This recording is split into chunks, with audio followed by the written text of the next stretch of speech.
So let's talk about Napoleon Bonaparte. I mean, how does a guy from Corsica, basically the fringes of French society, rise up to become an emperor, a master of Europe? It's an incredible story, and that's the question we're going to tackle. All right, let's get into it. This question is the absolute heart of his story. This wasn't just about winning a few battles. It's about this one man's, colossal ambition, hitting at the perfect moment when his country was in total crisis. And really, to get the man, you have to get the moment that made him. So, to really understand how Napoleon could pull this off, you have to picture the France he grew up in. It was a nation just shattered. Years of revolution, paranoia, the reign of terror.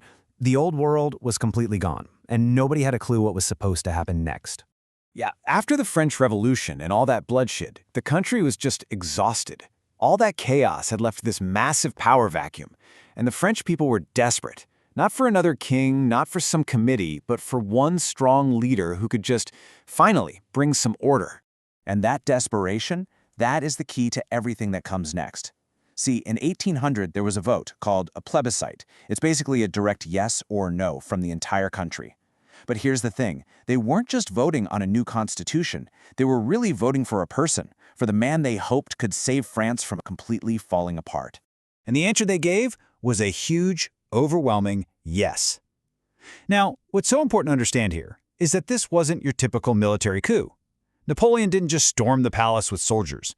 He was handed power, legally, by a population that was so tired of the chaos, they basically said, okay, you can have some of our liberty if you just promise us some stability. But here's the thing about Napoleon. He wasn't just some general. Before he started conquering other countries, he got to work conquering the chaos in his own. With all this new power, he immediately started rebuilding France from the ground up, kind of like a general organizing a messy army. He totally overhauled the government. He got the wrecked economy back on its feet with a new national bank and a tax system that was actually fair. And this was a huge deal back then. He created a government where you got a job based on your talent, on how good you were, not because of your family name. He was also just a brilliant pragmatist. He knew that the revolution's attacks on the Catholic Church had made millions of regular people angry. So what did he do? He signed an agreement, a concordat, with the Pope. This brought the church back, healed a massive division in the country, and earned him the loyalty of so many people. But, out of everything he did back home, his most famous achievement is also his most complicated. It's a system of laws that would change not just France, but the entire world. The Napoleonic Code. This thing was a total game changer. Before Napoleon, the laws in France were just this hopeless, confusing mess that changed from town to town.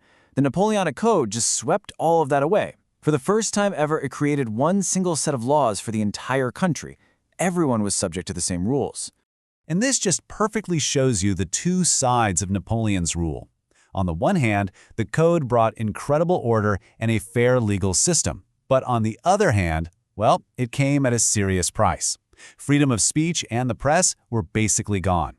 And in a truly horrible move, it actually brought back slavery in the French colonies. So you get order, for sure, but it was an order enforced with an iron fist. Okay, so with France finally stable and under his thumb, Napoleon's crazy ambitions started to look outward. But his first big target wasn't Europe, not yet. He was dreaming of a massive French empire right here in the Americas. And the crown jewel of this whole plan, the economic engine, was supposed to be the colony of Saint-Domingue, what we now call Haiti. It was the most profitable sugar colony on the planet, and its incredible wealth, which was built on the backs of enslaved people, was supposed to pay for everything else. But that dream just crashed headfirst into reality. Inspired by the French Revolution's own ideas of liberty, the enslaved people of Saint-Domingue rose up. Led by a military genius named Toussaint Louverture, they fought for their freedom and, unbelievably, they won. The huge army Napoleon sent to crush them was totally defeated by the rebels and by disease. So, his American dream? It was completely shattered. Without the sugar money from Haiti, his huge chunk of land in North America, the Louisiana Territory, was pretty much useless to him. So in 1803, he cut his losses. He sold the whole thing to the brand new United States for $15 million, and he used that cash to fund his new obsession, the conquest of Europe. Right. So, with his American plans in ashes and his pockets full of American cash, Napoleon turned his full, undivided attention and his incredible army straight towards Europe.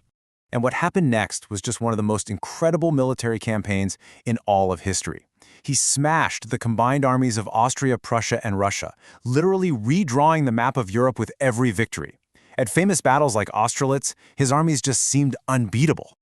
It is absolute peak. He controlled more of Europe than anyone had since the Roman Empire. Seriously, from Spain all the way to the Russian border, kings and emperors answered to him. He was the master of the continent. But there was one nation that still stood against him, protected by that little strip of water, Great Britain. See, Napoleon was the undisputed master of land warfare.